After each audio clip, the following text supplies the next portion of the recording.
Welcome, my name is Matt Scher. I'm with PMA Practice Transitions, and I help dental professionals in selling and buying practices in Ohio and Western PA. My colleague is? I'm Joe Gordon. I do the same as Matt does, but I do it for the state of Indiana and Northern Kentucky. Awesome. Our topic for today, Joe, is rural versus urban. Yeah. So buying a practice either in a rural or urban area. Where should I buy a practice, Matt? Well, Joe, I don't know. Where would you like to buy a practice? Well, one that would allow me to practice dentistry without going to dental school, but that would be a problem. Right, it would be. That would be a problem. But my answer to that would be it depends. Yeah, I think it does depend, but I will tell you that I think when you look at urban versus rural, a lot of your rural practices are much more profitable. Without a doubt. Why is that? Because you're dealing with far less dentists per patient population. Urban areas, everybody wants to live in the urban area. Oh. The problem is you've got a bazillion other dentists that want to be in that same.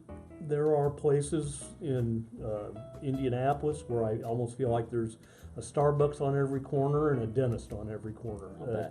Everybody wants to be around the new, bright and shiny. Yeah.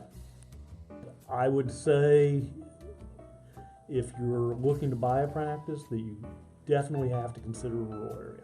I agree, and rural doesn't have to be in no man's land. I mean, we're talking maybe hour outside of a major metropolitan area. 45 minutes. Right.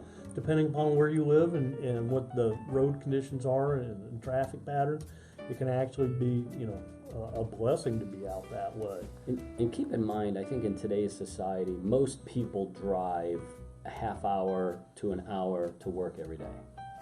And even if you buy a practice in a rural area, doesn't mean you have to necessarily live in that rural area. You can certainly move, a half hour, 20 minutes outside of into a more urban practice. I had lots of clients that got up every urban morning areas, and drove to their practice in a smaller town and then drove back to Indianapolis and had all the amenities that it offered.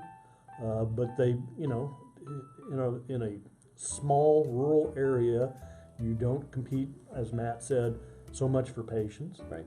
You don't have as much competition for staffing.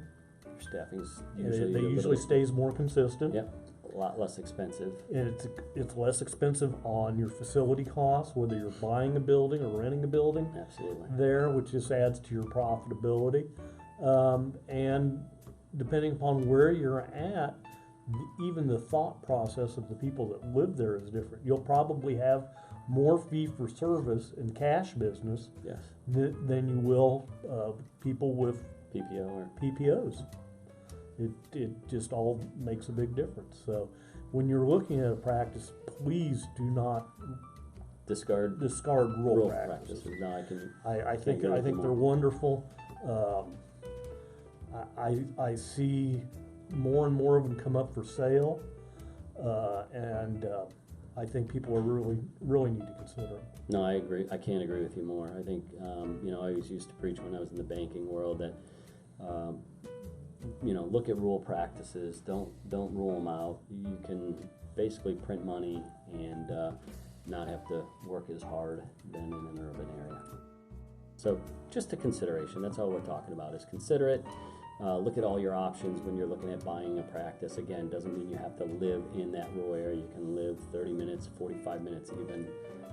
That's not unheard of to drive 45 minutes to work every day. No, not a hardship. So thank you for joining us today. We appreciate it. If you like this segment, please give us the thumbs up and definitely share it with your colleagues and your friends.